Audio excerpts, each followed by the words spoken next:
রাধে রাধে বন্ধুরা, তোমার সবাই কেমন আছো? আশা করি ভালো আছো। প্রচণ্ড গরম পড়েছে, কয়েকদিন পরে আমাদের দুর্গাপুজোতে সবাই বাইরে খাবেন, অনেক রিচ খাবার বাইরে বলুন বাড়িতে বলুন একটু ভালো মন্দ হবে, অনেকটাই রিচ খাওয়া হবে। তাই জন্য আমি এরকম একটি পাতলা কাতল মাছের ঝোল করেছি আজকে। আলু বেগুন কচু দিয়ে কাতল মাছের এই পাতলা ঝোলটি গরমের দুপুরে এরকম একটি পাতলা ঝোল থাকলে পেটটিও ভালো থাকবে, মনটিও ভালো লাগে, খেতেও খুব ভালো লাগে। আজকে আমি মাছের ঝোলটি খুব অল্প তেল মশলা দিয়ে আমি তৈরি করেছি। ভিডিওটি সম্পূর্ণ দেখুন, এভাবে একবার রান্না করে খেয়ে দেখবেন, খেতে খুব টেস্টি হয়। একবার বানিয়ে খেলে বারবার খেতে ইচ্ছে করবে।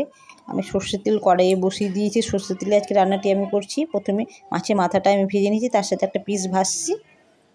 একসাথে আমি সবগুলো মাছ ভাজবো না, দুটো দুটো করেই ভেজে নিব।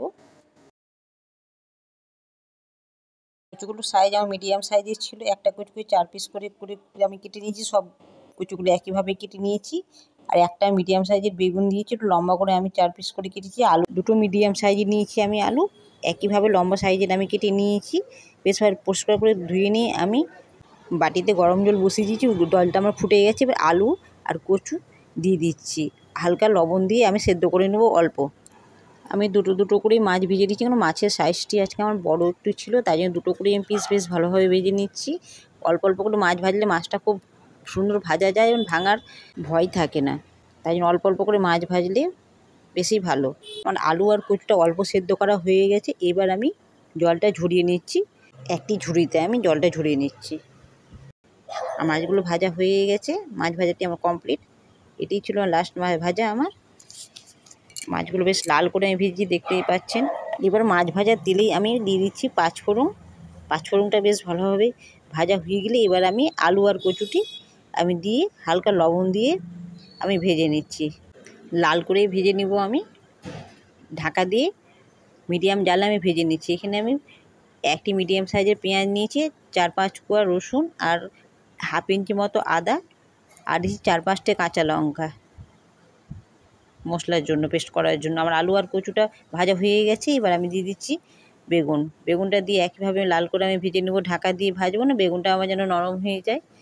ঢাকা দিয়ে ভাজলে সবজিগুলো খুব সুন্দর ভাজা যায়। আর মশলা পেস্টটি হয়ে গেছে। এবার আমি সর্ষের তেল দিয়ে দিচ্ছি, সবজিগুলো আমার ভাজা হয়ে গেছে। এতক্ষণ মাছ ভাজার তেলে আমি কিন্তু সবজিটা ভেজে নিয়েছি। এবার মশলাটা কষার জন্য এবার আমি সর্ষের তেল দিচ্ছি কাঁচা, দিয়ে বেশ ভালোভাবে কয়েক সেকেন্ড মশলাটি ভাজা হয়ে গেলে এবার দিচ্ছি 1 চামচ জিরের গুঁড়ো, দিয়ে মশলাটা আমি কষে নিচ্ছি। হাফ চামচ দিচ্ছি হলুদ গুঁড়ো আর দিচ্ছি 1 চামচ লবণ, দিয়ে বেশ ভালোভাবে মিডিয়াম জালে কয়েক সেকেন্ড বেশ ভালোভাবে মশলাটি কষে নেব। মশলাটি কষা হয়ে গেলে এবার আমি গরম জল বাসতে বসিয়ে রেখেছিলাম বাটিতে, গরম জলটি দিয়ে দিচ্ছি। আমি 3 কাপ মতো গরম জল দিচ্ছি, দিয়ে ঢাকা দিয়ে আমি কয়েক সেকেন্ড ফুটিয়ে নিচ্ছি। তারপর দিয়ে দিচ্ছি ভাজা মাছগুলো দিয়ে মিডিয়াম জালে বেশ 10 মিনিট মতো আমি ফুটিয়ে নেব ঢাকা দিয়ে। ঝোলটি ফুটে গেলেই ভালো হবে।